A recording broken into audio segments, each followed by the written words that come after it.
n'wana mane u vuyela kaya vukati bya wena ni wa xaniseka sesi n'wana mane u vuyela kaya vukati bya wena ni wa xaniseka ni ngo ayali sivara xikumili vukati byebyo phe wa xaniseka ni ri ayali mabilo xi na mali vukati byebyo phe wa xaniseka famba hi timovha ayale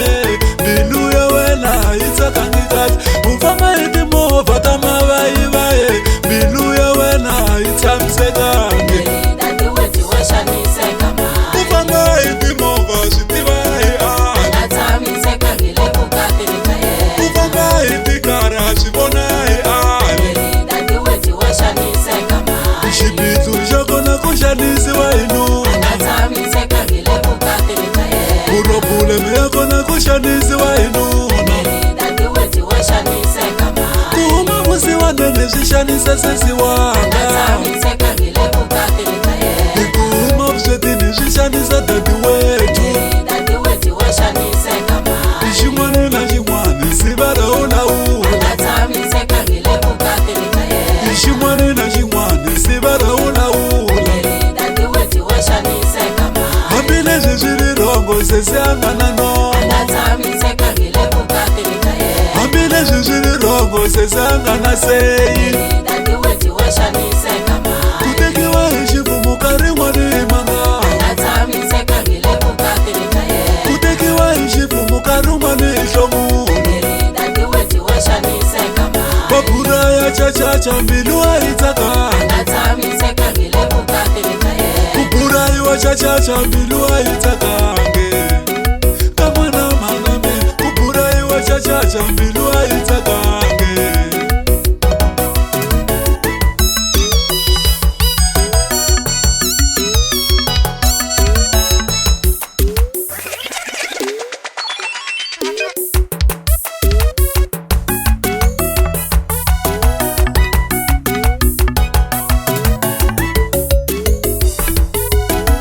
xininyana tsako hi mabilo loyi teka advantage ka sesi wa mina xininyana tsako hi sivara lava teka advantage ka sesi wa mina ra hela na vhiki a nga vuyela kaya loko va vutisa va byeriwa hi vusiwana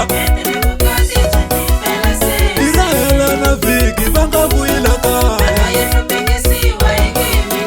ri tlulela ra vumbirhi xi nga vuyangela kaya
vana va wena hi ta va ondlela kaya na vana va kuma swi na nchumu sese